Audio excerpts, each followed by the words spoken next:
In this video, we're going to look at the multiple choice questions from the April 2018 exam for Math 121. We're going to do 4 questions selected by a poll, starting with question 3 and then looking at questions 5, 8, and 9. So question 3 in the multiple choice asks, at which point, A, B, C, or D, is the magnitude of the gradient vector the largest? Well, the key ingredient here is recognizing how to relate the magnitude of the gradient vector to the contour diagram. Remember that the magnitude of the gradient vector is the slope in the direction of the gradient.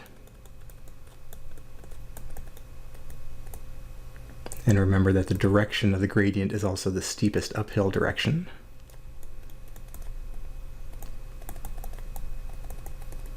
And if we're looking for slopes and we have a contour diagram, that slope is related to the density of the contours. So in other words, we can look at a point, let's say B here, and it doesn't matter which direction is uphill or downhill as it turns out, but let's imagine this is the uphill direction. The steepest uphill direction from that point would be in the direction of this green arrow. But we can see it's a big jump from one contour to the next contour, and that indicates a fairly shallow or small slope. Similarly for D, we go up in this direction, we have contours that are well spaced out.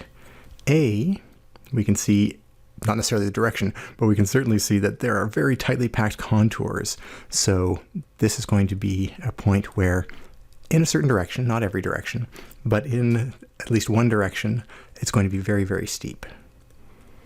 Now C, you might think the same thing, but if you take a careful look at the contours around it, they all loop around, and in fact C is a peak. And when you're at the top of the mountain, imagine what the slopes look right nearby, the slopes are going to be 0 for a very small step. So we're going to have 0 slope there. And that in the end is what points us towards the point A being the solution. Next up, number 5. We have 2 integrals here. Notice that they are clearly improper integrals because they have the infinite bound on one end, and we're asked to determine whether they are divergent or convergent. Honestly, the most straightforward approach here is to do the integration. You can remember some of the patterns we've seen for them as well, but doing the integration is the easiest. So if we integrate x to the -5/2, we're going to get x to the add 1 to the power, -3/2 over the new power, -3/2, and just tidy that up a little bit, -2/3 times x to the -2/3. Let's actually put it this way, back as a fraction. Oops, positive once we put it in the denominator. So just recalling that the integration is easier to do when you write things as a power. It's easier to think about the functions usually if they're written as a fraction, sort of the normal way. The next step is to incorporate our limits, so the 1 and the infinity. However, if we're going to be doing this appropriately and correctly, we need to sneak up on that infinity. So we say 1 to b, 1 to b on the top, 1 on the bottom, b and 1. And when we do that, we're going to get an integral that evaluates to -2/3 1 over 1 minus -2/3 1 over b to the 3/2. Well, we didn't just swap out b for infinity. We can't just do that because we want to, tempting though it is. So we remember the handling process for any improper integral is to replace the problematic limit, here the infinite limit, with a finite number, and then afterwards we're going to evaluate what happens when we push that finite number larger and larger and larger. And so we just do that for all these expressions, and in particular we look at our final answer for the area and we ask what happens as b gets larger. Well, b is in the denominator, so eventually that's going to approach 0. And I just realized I put my limits in backwards. These guys should be the other way around. Put this first, and put this last. Oops, there we go. Oop. And shoop. Much better. All right. Just clean up that little minus sign. That's better. So upper limit minus lower limit. We have the limit as b goes to infinity. This term here all heads towards 0 in that particular case. And this term here ends up going towards positive 2/3. And so our answer is 2/3. We get a nice finite value. Therefore, 1 converges. The second one, if we look carefully at the process here, very little changes. I'm just going to highlight the difference here.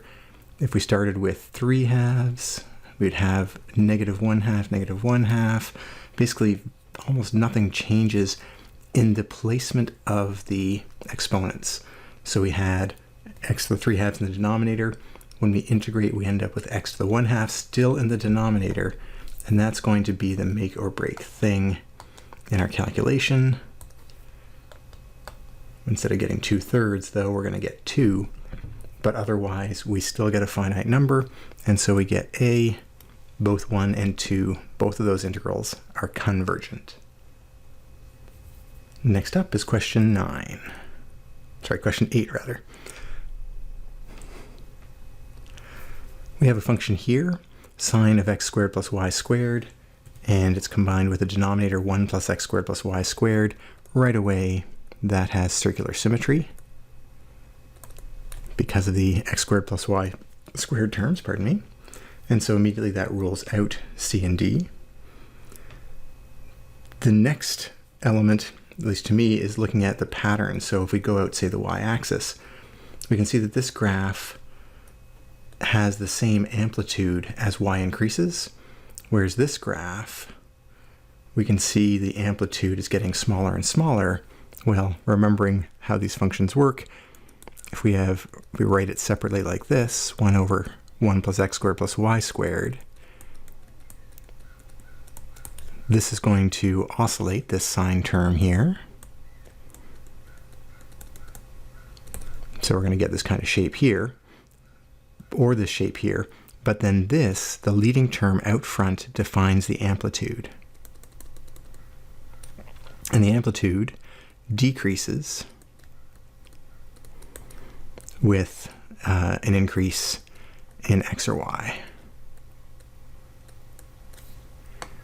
So that's exactly what we see in A. The amplitude is going down as we move outwards, so A would be the graph that corresponds to that function. And last but not least, we have question 9. The function given here has a critical point at the origin. So right away we know we're talking about the point 0, 0. And we're actually given the second derivative values already, and we're asked to classify the critical point. Well, right away, that means the second derivative test.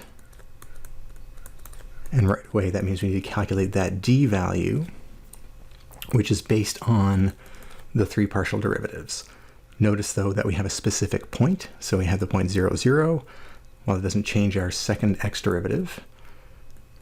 Our y derivative, the x has to be 0, so we sub that in, -2.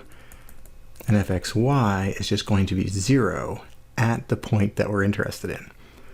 That means our d value, which is the xx times the yy, -2 times -2, minus xy squared, that's going to be positive 4.